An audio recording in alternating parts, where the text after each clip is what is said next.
Hello students, it's Anuradha ma'am here. Welcome to my YouTube channel में concept easy. आज के video lecture में मैं आपको दो टॉपिक एक्सप्लेन करने वाली हूँ। एक है सोशल आइडेंटिटी और दूसरा है इंटर ग्रुप कॉन्फ्लिक्ट के कॉजेस। तो पूरा वीडियो लेक्चर बहुत इम्पोर्टेंट है क्योंकि दोनों ही टॉपिक आपके एग्जाम में पूछे जाते हैं। देखो, जो इंटर ग्रुप कॉन्फ्लिक्ट के कॉजेस हैं वो बहुत इम्पोर्टेंट है final examination point of view से, इसलिए पूरा वीडियो लेक्चर स्टार्टिंग से एंड तक फुल कंसंट्रेशन के साथ देखना ताकि आपका कोई भी इम्पोर्टेंट पॉइंट मिस ना हो। तो सबसे पहले मैं आपको बताती हूँ सोशल आइडेंटिटी क्या होती है। देखो, सोशल आइडेंटिटी में हम सेल्फ को डिफाइन करते हैं, हम अपने आप से क्वेश्चनिंग करते हैं कि हम कौन हैं, हमारे बारे में लोगों के क्या ओपिनियन है, क्या व्यूज हैं। तो सोशल आइडेंटिटी में तीन चीजें इंक्लूड होती है, हमारे पर्सनल एट्रीब्यूट्स, सोशल इंटरेक्शन और तीसरी चीज है ग्रुप के साथ मेंबरशिप। देखो, हर इंसान एक सोशल आइडेंटिटी रखता है, वो हमेशा किसी ना किसी ग्रुप का मेंबर होता है। तो मैं आपको डिटेल में एक्सप्लेन करती हूँ कि आप किस तरह से सोशल आइडेंटिटी डिफाइन करेंगे। देखो, जब हम सोशल आइडेंटिटी डिफाइन करते हैं तो हम लिखेंगे social identity refers to our definition of who we are. देखो, यहाँ हम सेल्फ से क्वेश्चनिंग कर रहे हैं कि हम कौन हैं। कई बार हम अपने आप को परसीव करते हैं एज यूनिक इंडिविजुअल, कई बार हम अपने आप को परसीव करते हैं as a member of group. देखो, सोशल आइडेंटिटी में तीन चीजें आपको हमेशा डिफाइन करनी है। पहला है पर्सनल ट्रेट्स, दूसरा है सोशल इंटरेक्शन और तीसरा है ग्रुप मेंबर्स के साथ हमारी क्या रिलेशनशिप है। तो देखो कैसे आप लिखेंगे, it includes both our personal identity and social interaction. जब भी हम सोशल आइडेंटिटी की बात करते हैं तो उसमें हमेशा दो चीजें तो इंक्लूड होंगी ही होंगी। पहली क्या है, हमारा पर्सनल आइडेंटिफिकेशन कि हम कौन हैं, और दूसरा होगा हमारा सोसाइटी के साथ इंटरेक्शन। तो जो हमारी पर्सनल आइडेंटिटी होती है इसमें क्या आता है, हमारा नाम आता है, हमारी फिजिकलिटी आती है। फिजिकलिटी में क्या होगा कि जो भी हमारे फिजिकल फीचर्स हैं, जो फिजिकल ट्रेट्स हैं, वो सारे आएंगे पर्सनल आइडेंटिटी में। दूसरा है सोशल इंटरेक्शन। सोशल इंटरेक्शन में आएगा जैसे लोगों का हमारे बारे में क्या ओपिनियन है। देखो, जब हम लोगों से इंटरेक्ट करते हैं तो कुछ लोग हमें कहते हैं कि ये बहुत ज्यादा चीयरफुल है, कुछ लोगों का ओपिनियन है कि ये हार्डवर्किंग है, कुछ लोग कहेंगे हैप्पी गो लकी है। हैप्पी गो लकी का मतलब होता है कि ये पर्सन बिल्कुल ही बेपरवाह है, नॉट केयरिंग पर्सन है, इसको अपनी लाइफ और फ्यूचर के बारे में किसी तरह की कोई वरी नहीं है, कोई टेंशन नहीं है। कुछ लोग हमें कहेंगे कि ये बहुत ज्यादा एग्रेसिव है, यानी इसे गुस्सा बहुत जल्दी आता है। कुछ लोग हमें कहेंगे कि ये इंट्रोवर्ट है, कुछ लोगों का ओपिनियन होगा कि ये एक्सट्रोवर्ट है। तो देखो, जब भी हमारी पर्सनालिटी के बारे में डेफिनेशन दी जाती है थ्रू सोसाइटी मेंबर्स, तो उसे हम कहते हैं सोशल इंटरेक्शन। तो सोशल इंटरेक्शन एक पार्ट है सोशल आइडेंटिटी को डिफाइन करने का। जब भी आप सोशल आइडेंटिटी डिफाइन करेंगे तो सबसे पहले आप उसमें अपनी पर्सनल आइडेंटिटी देंगे, उसमें आप अपना नाम और अपनी फिजिकलिटी के बारे में लिखेंगे, और जो आपका सोशल इंटरेक्शन है इसमें आपकी ट्रेट्स आएंगी, आपकी पर्सनालिटी की ट्रेट्स आएंगी जो दूसरे लोग ऑब्जर्व करके आपके बारे में डिफाइन करते हैं। तो देखो, आपके बारे में हर पर्सन का डिफरेंट पॉइंट ऑफ व्यू है, डिफरेंट ओपिनियन है, ये सारा आएगा सोशल इंटरेक्शन में। और ये सोशल इंटरेक्शन क्या है, ये है पार्ट ऑफ सोशल आइडेंटिटी। तो दोनों चीजें आपको क्लियर होगी। अब तीसरी चीज और इंक्लूड होती है सोशल आइडेंटिटी में, वो क्या है, मेंबरशिप टू वेरियस ग्रुप्स।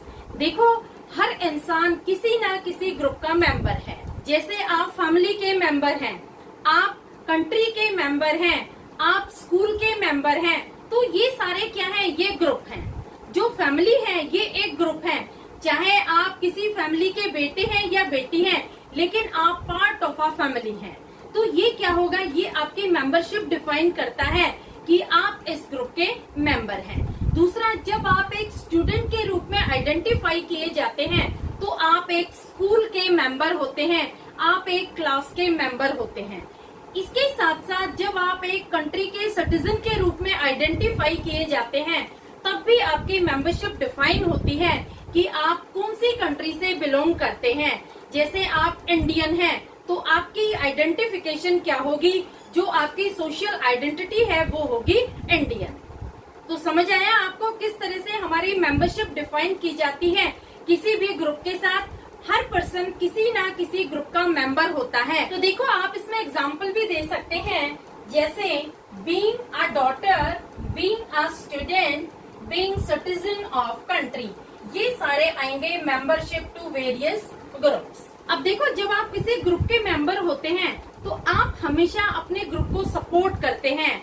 आपके अंदर ग्रुप के लिए फेवरेटिज्म होता है, आप अपने ग्रुप को हमेशा डेवलप करना चाहते हैं। जैसे सपोज जब इंडिया क्रिकेट मैच जीतती है तो आप कैसा फील करते हैं, आप इलेटेड फील करते हैं, आप हैप्पी फील करते हैं, प्राउड फील करते हैं। क्यों आप ऐसा फील करते हैं? क्योंकि आपकी जो सोशल आइडेंटिटी है वो है एज एन इंडियन। तो समझ आया, हर पर्सन अपने ग्रुप को डेवलप करने में, इम्प्रूव करने में वर्क हार्ड करता है, वो कोऑर्डिनेटेड एफर्ट्स करता है, हमेशा अपने ग्रुप के साथ वो फेवरेटिज्म शो करता है। तो देखो आप कैसे लिखेंगे, we feel elated and proud when India wins cricket match. क्यों हम ऐसा फील करते हैं? Because our social identity is as an Indian. हमारी जो सोशल आइडेंटिटी है वो क्या है कि हम इंडियन हैं। तो जब भी इंडिया कोई मैच जीतता है तो हम बहुत ज्यादा प्राउड फील करते हैं, हमें बहुत ज्यादा हैप्पीनेस की फीलिंग होती है। क्लियर? अब देखो, we set values, believe and goals and develop strong social identity with our own group. जिस ग्रुप से हम बिलोंग करते हैं, जो हमारा अपना ग्रुप होता है, उसके साथ हम बिलीफ जोड़ लेते हैं, वैल्यूज जोड़ लेते हैं और एक स्ट्रॉन्ग सोशल आइडेंटिटी डेवलप कर लेते हैं। जैसे फॉर एग्जांपल आप एक स्कूल के स्टूडेंट हो तो आपकी सोशल आइडेंटिटी क्या है कि आप एक पर्टिकुलर स्कूल के स्टूडेंट हो। तो आप क्या करते हो कि जो भी स्कूल के बिलीफ हैं, वैल्यूज हैं, गोल्स हैं, उनके साथ आप एक स्ट्रॉन्ग सोशल आइडेंटिटी डेवलप कर लेते हैं। स्कूल के मोटो को फुलफिल करने के लिए आप स्ट्राइव करते हैं, आप कोऑर्डिनेटेड एफर्ट्स करते हैं, आप अपने बिहेवियर को, अपने एटीट्यूड को रेगुलेट करते हैं, आप हार्डवर्क करते हैं ताकि आपका स्कूल सिटी का बेस्ट स्कूल बन जाए। तो यही होता है सोशल आइडेंटिटी में कि जिस ग्रुप के हम मेंबर होते हैं उस ग्रुप को इम्प्रूव करने के लिए हम बेस्ट एफर्ट्स करते हैं, हम फेवरेटिज्म शो करते हैं, उस ग्रुप को एनहेंस करने के लिए, डेवलप करने के लिए, उस ग्रुप के बिलीफ, वैल्यूज और गोल्स के साथ हम एक स्ट्रॉन्ग आइडेंटिटी डेवलप कर लेते हैं और अपने कोऑर्डिनेटेड एफर्ट्स के थ्रू उस ग्रुप को हम डेवलप करते हैं। क्लियर? तो आप इसमें और क्या लिखेंगे, the group with which you identify yourself becomes in group and other is out group. देखो, जिस ग्रुप से आप बिलोंग करते हैं, जिस ग्रुप के लिए आप कोऑर्डिनेटेड एफर्ट्स पुट कर रहे हैं, वो आपका इन ग्रुप होगा। इन ग्रुप यानी वो आपका अपना ग्रुप होगा, उस ग्रुप के आप मेंबर होंगे, उस ग्रुप के लिए आपके अंदर कोहेसिवनेस होगी, यहाँ पर ग्रुप के लिए आपका स्ट्रॉन्ग अटैचमेंट होगा। और जिस ग्रुप के आप मेंबर नहीं होंगे वो होगा अदर ग्रुप, उसे आप डिफाइन करेंगे आउट ग्रुप। यानी यहाँ पर आप क्या कर रहे हैं, आप कैटेगराइजेशन कर रहे हैं। आपने यहाँ पर डिस्टिंक्शन करना शुरू कर दिया कि ये ग्रुप मेरा है, ये ग्रुप दूसरा है। तो जब आप इस तरह का डिस्टिंक्शन करने लग जाते हैं, डिफरेंशिएशन करने लग जाते हैं, कैटेगराइजेशन करने लग जाते हैं, तो क्या होता है, डेफिनेटली कॉन्फ्लिक्ट अराइज हो जाता है। तो देखो, we start showing favouritism towards in group and devaluating out group. It is the basis for intergroup conflict. देखो, जब भी हम अपने ग्रुप के साथ फेवरेटिज्म शो करना शुरू कर देते हैं, जब हम बायस्ड हो जाते हैं, प्रेजुडिस्ड बिहेवियर हो जाता है हमारा, दूसरे ग्रुप को हम डिवैल्यूएट करना शुरू कर देते हैं, तो ये कॉज बन जाता है कॉन्फ्लिक्ट का। इन ग्रुप और आउट ग्रुप में जब हम डिफरेंशिएशन करने लग जाते हैं, तो यहाँ पर बेसिस बन जाता है इंटर ग्रुप कॉन्फ्लिक्ट का। तो समझ आ गया आपको सोशल आइडेंटिटी।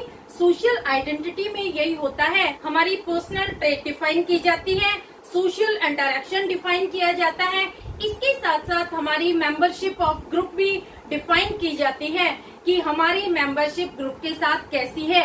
उसके अकॉर्डिंग ही हम एक स्ट्रॉन्ग आइडेंटिटी डेवलप कर लेते हैं उस ग्रुप के साथ, और ये सारी चीजें मिलकर बनती है सोशल आइडेंटिटी।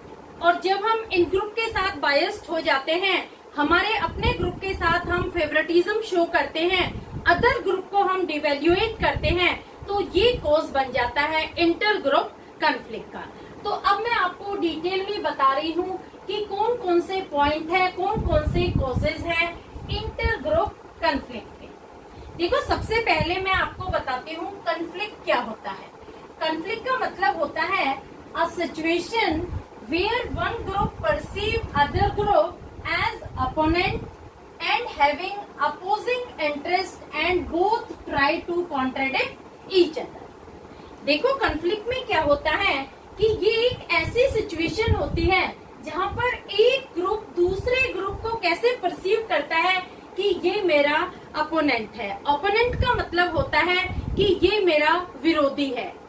दूसरा, हैविंग अपोजिंग इंटरेस्ट, इसका जो भी इंटरेस्ट है वो मेरे से अपोजिट है। और तीसरा पॉइंट आएगा कि both try to contradict each other, दोनों ही एक दूसरे का विरोध करते हैं, दोनों ही एक दूसरे के अगेंस्ट होते हैं, तो वहाँ पर कॉन्फ्लिक्ट अराइज होने के बहुत ज्यादा चांसेस होते हैं। तो यही होता है कॉन्फ्लिक्ट में कि ये एक ऐसी सिचुएशन होती है जिसमें एक ग्रुप दूसरे ग्रुप को अपना अपोनेंट परसीव करता है, वो ये ऑब्जर्व करता है कि इसके जो इंटरेस्ट है वो मेरे से अपोजिट है। दूसरा, दोनों ही ग्रुप एक दूसरे के साथ कॉन्ट्राडिक्ट होते हैं, यानी दोनों ही ग्रुप एक दूसरे के अगेंस्ट होते हैं, तो वहाँ पर कॉन्फ्लिक्ट अराइज हो जाता है।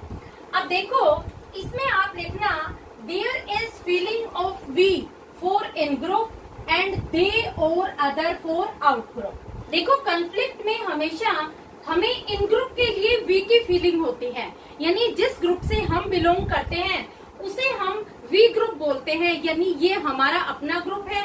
और जिस ग्रुप को हम दूसरा कंसिडर करते हैं वो होता है आउट ग्रुप। तो जब वी और दे की फीलिंग डेवलप हो जाती है तो हमेशा वहाँ पर कॉन्फ्लिक्ट अराइज होता है। इसमें एक पॉइंट और लिखना, groups have been found more aggressive than individual which leads to costly conflicts। देखो, जो ग्रुप होते हैं वो हमेशा ज्यादा एग्रेसिव कंसिडर किए जाते हैं इंडिविजुअल के कंपैरिजन में। देखो, ग्रुप में बहुत सारे मेंबर्स होते हैं, जब सारे मेंबर यूनाइट हो जाते हैं और दूसरे ग्रुप के जब वो अगेंस्ट हो जाते हैं तो वो बहुत ज्यादा एग्रेशन शो करते हैं, और जब वो एग्रेशन शो करते हैं तो वो हमेशा एक कॉस्टली कॉन्फ्लिक्ट कंसिडर किया जाता है। इस कॉन्फ्लिक्ट में हमेशा बहुत ज्यादा नुकसान होता है, दोनों तरह का ही नुकसान होता है, जान का और माल का, दोनों ही नुकसान होते हैं। यहाँ पर ह्यूमन लाइफ का लॉस होता है, और जो प्रॉपर्टी होती है, जो एसेट्स होती है, उसका भी एक ग्रेट लॉस होता है। तो देखो, जो भी कॉन्फ्लिक्ट होते हैं वो हमेशा कॉस्टली कंसिडर किए जाते हैं। जैसे आप एग्जांपल ले सकते हैं इंडिया एंड पाकिस्तान। देखो, इंडिया और पाकिस्तान में जब भी कॉन्फ्लिक्ट होता है तो कितने ही सोल्जर्स की डेथ हो जाती है, कितने ही सिविलियंस मारे जाते हैं। तो ये जो कॉन्फ्लिक्ट होते हैं ये हमेशा कॉस्टली कंसिडर किए जाते हैं। क्लियर, समझ आ गया आपको कॉन्फ्लिक्ट का नेचर क्या होता है। नेचर में आपको सिर्फ इतना ही लिखना है कि आपको सबसे पहले कॉन्फ्लिक्ट की डेफिनेशन देनी है, उसके बाद आपको बताना है कि कॉन्फ्लिक्ट में हमारी फीलिंग किस तरह से डेवलप होती है। इन ग्रुप को हमेशा वी की फीलिंग से देखते हैं और आउट ग्रुप को हमेशा दे और अदर की फीलिंग से देखते हैं। इसके बाद हमें ये बताना है कि जो भी कॉन्फ्लिक्ट होता है वो हमेशा कॉस्टली होता है, इसमें ह्यूमन प्राइस पे करना होता है। तो ये सारा आपका आ जाएगा नेचर ऑफ कॉन्फ्लिक्ट में। अब मैं आपको बता रही हूँ reason of inter group conflict. देखो, सबसे पहला पॉइंट आता है lack of communication and faulty communication. देखो, lack of communication and faulty communication ये इसका मेन रीजन है। जब भी कोई कंफ्लिक्ट अराइज होता है, चाहे वो इंटर ग्रुप रिलीजन कंफ्लिक्ट हो, चाहे इंटर ग्रुप कास्ट कंफ्लिक्ट हो, चाहे कोई भी कंफ्लिक्ट हो, उसका मेन रीजन होता है कि वहाँ पर प्रॉपर कम्युनिकेशन नहीं होता दोनों ग्रुप के बीच में। वो कभी भी किसी पॉइंट को बैठकर डिस्कस नहीं करते, किसी भी पॉइंट को वो क्लियर नहीं करते, तो वो दोनों एक दूसरे पर शक करने लग जाते हैं। दोनों के माइंड में सस्पिशन डेवलप हो जाता है और लैक ऑफ कम्युनिकेशन कोज बन जाता है कंफ्लिक्ट का। फॉल्टी कम्युनिकेशन भी कोज बन जाता है। कई बार क्या होता है कि मिसअंडरस्टैंडिंग डेवलप हो जाती है। जब दोनों ग्रुप प्रॉपरली अंडरस्टैंड नहीं करते एक दूसरे की फीलिंग को, एक दूसरे के इंटेंशन को, तो भी कंफ्लिक्ट अराइज हो जाता है। दूसरा पॉइंट आएगा relative deprivation. If one group feels they are not getting what others has, it leads to discontent। देखो, डेप्रिवेशन का मतलब क्या होता है? अभाव, किसी चीज की कमी। जब एक ग्रुप ये सोचने लग जाता है कि उसे वो चीज नहीं मिल रही जो दूसरे ग्रुप के पास है, तो वो क्या डिसकंटेंट हो जाएगा, वो इरिटेटेड फील करेगा। वो हमेशा ये सोचेगा कि मेरे पास तो इस चीज की कमी है, लेकिन इसके पास ये चीज अबंडेंस में है, तो यहाँ पर क्या होगा? कंफ्लिक्ट अराइज हो जाएगा। Next reason is believe that I am the best, what they say should be followed by everyone. देखो, ये बहुत बड़ा रीजन कंसिडर किया जाता है कंफ्लिक्ट का। जब एक ग्रुप ये बिलीव करने लग जाता है, उसका ये बिलीव बन जाता है कि आई एम द बेस्ट, उसके अंदर ये फीलिंग डेवलप हो जाती है कि मैं सुपीरियर हूँ, जो मैं कहता हूँ सारे ग्रुप मेरी बात फॉलो करें, तो इस तरह की फीलिंग क्या कंफ्लिक्ट अराइज कर देती है। दूसरे ग्रुप भी अपनी एक रिस्पेक्ट चाहते हैं, वो भी ये सोचते हैं कि जो हम कह रहे हैं वो भी ठीक हो सकता है, लेकिन जब सामने वाला ग्रुप ये सोचता है कि आई एम द बेस्ट, जो मैंने बोल दिया वो बात सारे लोग कंसीडर करेंगे, सब लोग उस चीज को फॉलो करेंगे, तो इस तरह की बात हमेशा कंफ्लिक्ट को अराइज करती है। Next point is disrespect to other group norms. देखो, जब एक ग्रुप अपने नॉर्म्स को तो हमेशा सुपीरियर फील करता है, उसको हमेशा वो रिगार्ड देता है, और दूसरे ग्रुप की नॉर्म्स को वो हमेशा डिवैल्यूएट कर देता है, तो यहाँ पर हमेशा कंफ्लिक्ट अराइज हो जाता है। दूसरे ग्रुप के नॉर्म्स, रूल्स, रेगुलेशंस जो भी होते हैं, उन्हें वो ग्रुप हमेशा ब्रेक करता है, तो यहाँ पर कंफ्लिक्ट का ये एक मेन रीजन बन जाता है। Next point is malevolent intention, group desire to harm others. देखो, मेलवोलेंट का मतलब क्या होता है कि जब हम किसी दूसरे को नुकसान पहुंचाना चाहते हैं, जब हमारी फीलिंग ऐसी होती है कि दूसरे को नुकसान पहुंचाकर हम अपना फायदा करें, तो वो इंटेंशन मानी जाती है मेलवोलेंट इंटेंशन। तो जब एक ग्रुप की ये डिजायर बन जाती है कि दूसरे ग्रुप को हार्म करके वो अपना ऑब्जेक्टिव अचीव करे, तो ये होती है मेलवोलेंट इंटेंशन। इसमें दोनों ही ग्रुप कंसीडर किए जा सकते हैं। सामने वाला ग्रुप आपको नुकसान पहुंचाने की सोच सकता है और आप सामने वाले ग्रुप को नुकसान पहुंचाने की सोच सकते हैं। तो मेलवोलेंट इंटेंशन में यही होता है कि दोनों ग्रुप एक दूसरे को हार्म पहुंचाना चाहते हैं और हार्म के थ्रू ही वो अपना ऑब्जेक्टिव फुलफिल करना चाहते हैं। तो जब इस तरह की सिचुएशन अराइज होगी, तो डेफिनेटली वहाँ पर कंफ्लिक्ट अराइज होगा। Next point is retaliation.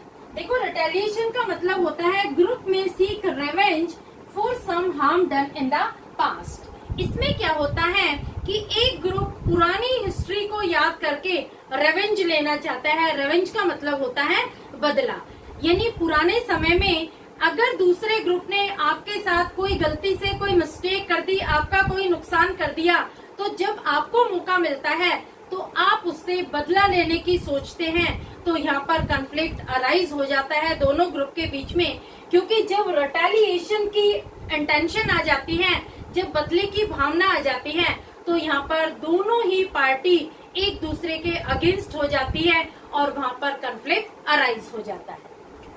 Next point is biased perception, differences of my group and there group. देखो, जब हमारे अंदर बायसनेस डेवलप हो जाती है, प्रेजुडिस्ड बिहेवियर हो जाता है, फेवरेटिज्म डेवलप हो जाता है अपने पर्सनल ग्रुप के लिए। अपने ग्रुप को हम बेस्ट ग्रुप कंसीडर करते हैं और दूसरे ग्रुप को हम हमेशा नीचे दिखाना चाहते हैं, उस ग्रुप को हमेशा इंफीरियर कंसीडर करते हैं। जब हमारे परसेप्शन में माई और देयर की फीलिंग डेवलप हो जाती है, अपने ग्रुप को हम माई ग्रुप से परसीव करते हैं, दूसरे के ग्रुप को हम देयर ग्रुप बोलते हैं, तो वहाँ पर डेफिनेटली कॉन्फ्लिक्ट अराइज होगा, क्योंकि यहाँ पर अपने ग्रुप के लिए हम बायस्ड होंगे।